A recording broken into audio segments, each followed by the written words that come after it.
Ashrafi coaching classes के इस YouTube platform पर आपका हार्दिक स्वागत है दोस्तों।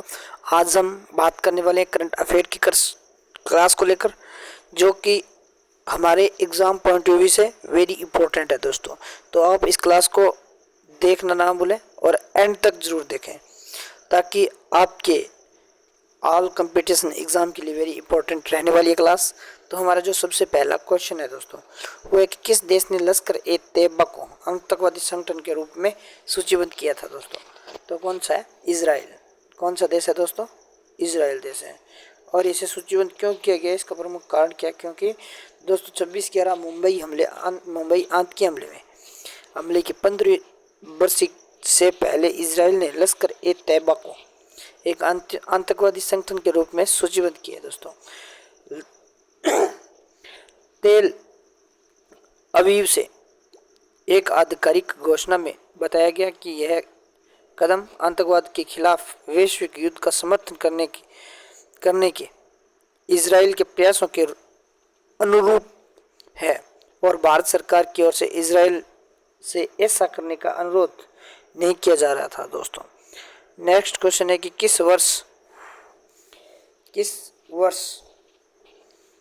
किस देश को वर्ष 2024 के लिए अंतर्राष्ट्रीय चीन संगठन का अध्यक्ष घोषित किया गया दोस्तों। तो किस देश को किया गया? भारत को किया गया। किस देश को किया गया दोस्तों? भारत को किया गया। भारत की अगर बात करें दोस्तों, तो अपनी 63वीं परिषद बैठक के दौरान लंदन और अंतर्राष्ट्रीय चीनी संगठन ने भारत को वर्ष 2024 के लिए संगठन का अध्यक्ष घोषित किया। प्राथमिक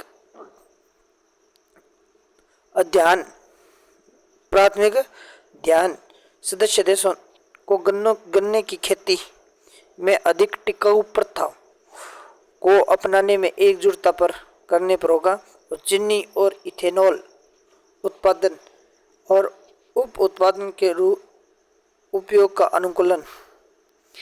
नेक्स्ट क्वेश्चन है दोस्तों कि किस देश ने कर कटौती के लिए विश्व के पहले धूम्रपान बीड़ी प्रतिबंध को समाप्त कर दिया गया दोस्तों? तो न्यूजीलैंड। किस देश के द्वारा किया गया दोस्तों? न्यूजीलैंड के द्वारा। अगर न्यूजीलैंड की दोस्तों अगर बात करें, तो न्यूजीलैंड की नई सरकार कर कटौती के भुगतान में मदद करने के लिए भावी पीढ़ियों के लिए धूम्रपान पर प्रतिबंध लगाने वाले देश की विश्व अग्रणी कानूनों को रद्द कर देगी। 2022 में देश ने अग्रणी कानून पारित किया, जिसने जनवरी 2009 के बाद पैदा हुए लोगों को कानूनी रूप से सिगरेट खरीदने में सक्षम होने से रोकने के लिए धूम्रपान की लगातार बढ़ती उम्र की शुरुआत की। यह कानून धूम्रपान से संबंधित हजारों मौतों को रोकने और स्वास्थ्य प्रणाली के अरबों डॉलर बचाने के लिए बनाया गया था दोस्तों। नेक्स्ट क्वेश्चन है कि भारत ने अपने कृषि क्षेत्र में आधुनिकीकरण के लिए किस देश को 225 मिलियन अमेरिकी डॉलर की ऋण सुविधा देने की घोषणा की है दोस्तों? तो कौन सा देश है? केन्या। कौन सा देश है दोस्तों? केन्या। केन्या को ऋण देने की घोषणा की है। भारत ने अपने कृषि क्षेत्र के आधुनिकीकरण के लिए केन्या को 250 अमेरिकी डॉलर की ऋण सुविधा देने की घोषणा की है, क्योंकि प्रधानमंत्री नरेंद्र मोदी और केन्या के राष्ट्रपति विलियम सामोई रूतो रक्षा, व्यापार, ऊर्जा, डिजिटल, सार्वजनिक बुनियादी ढांचे और स्वास्थ्य सेवा के क्षेत्रों में द्विपक्षीय समझौतों को बढ़ाने पर सहमत हुए दोस्तों।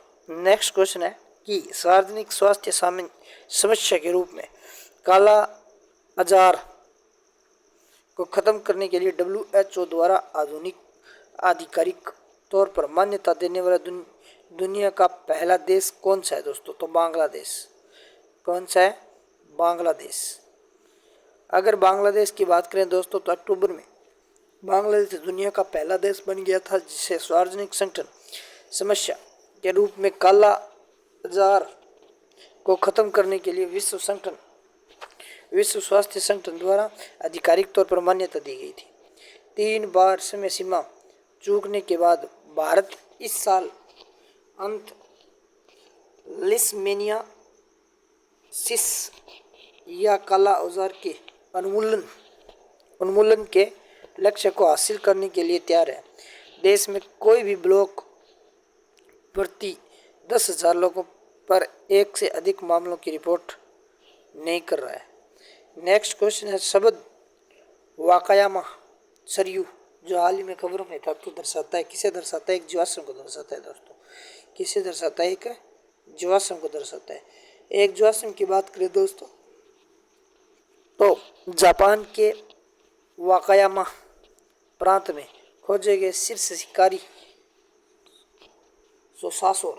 मोसासोर जीवाश्म का नाम वाकायामा सरयू रखा गया है, जिसका अर्थ होता है दोस्तों नीला ड्रैगन। लगभग पूर्ण 72 मिलियन वर्ष पुराने जीवाश्म की खोज शोधकर्ता अकिहिरो मिसाकी ने 2006 में की थी और हाल ही में जर्नल ऑफ सिस्टमेटिक पैलियोनोटोलॉजी में प्रकाशित एक अध्ययन में जिसका विवरण दिया गया था, मगरमच्छ जैसे सिर और चप्पू के आकार के फ्लिपर्स वाले इस विशाल समुद्री राक्षस को रहस्योद्घाटन प्रागैतिहासिक समुद्री शिकारियों के बारे में नई अंतर्दृष्टि प्रदान करता है दोस्तों। नेक्स्ट क्वेश्चन है कि भारत वियतनाम संबंधों के संदर्भ में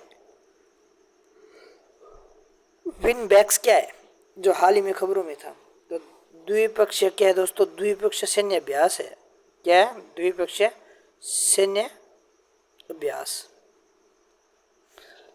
भारत और वियतनाम के बीच एक संयुक्त सैन्य अभ्यास है।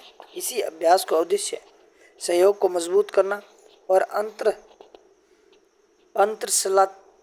संचालनीयता को बढ़ा देना और दोनों देशों के बीच सर्वोत्तम प्रथाओं को साझा करना। इसका उद्देश्य शांति स्थापना और रक्षा पहल के लिए सैन्य क्षमताओं को और सहयोग को सुदृढ़ करना भी है।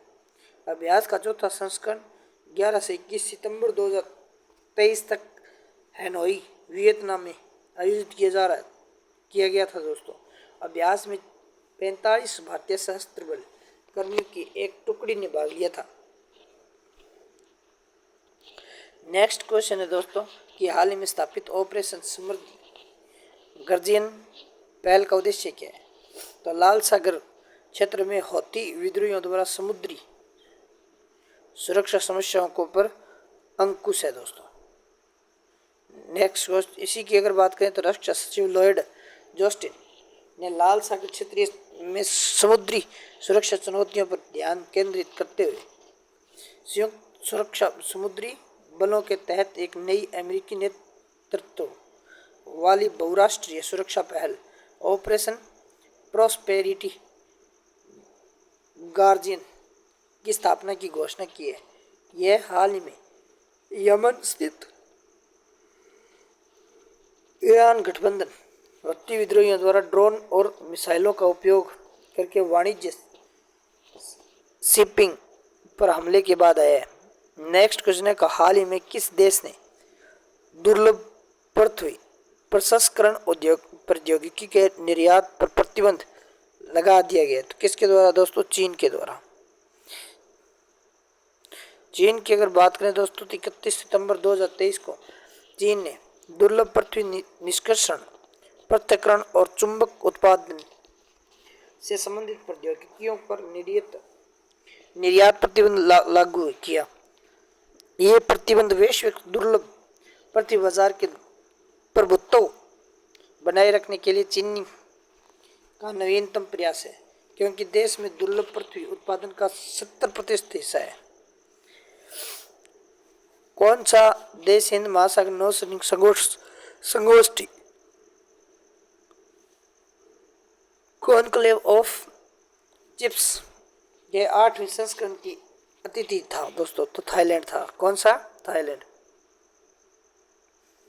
थाईलैंड की बात करें दोस्तों तो रॉयल थाई नेवी द्वारा रॉयल थाई नेवी द्वारा बैंकॉक थाईलैंड के 19 से 22 सितंबर 2023 तक हिंद महासागर नौसेना संगोष्ठी कॉन्क्लेव ऑफ चिप्स का 8वां संस्करण आयोजित किया गया था।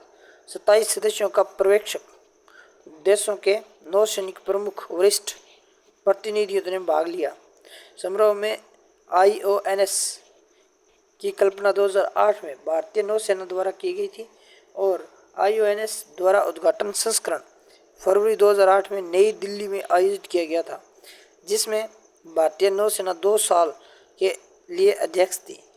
2025 के अंत में भारत में आयोजित होने वाले 9वीं COC के दौरान भारत को IONS के अध्यक्ष के रूप में कार्यभार संभालने का भी कार्यक्रम है। तो आज के लिए इतना ही। अगर ये क्लास आपको अच्छी लगी है तो ज़्यादा से ज़्यादा शेयर, सब्सक्राइब, लाइक करना ना भूलें दोस्तों, और इस क्लास को एंड तक ज़रूर देखें। धन्यवाद।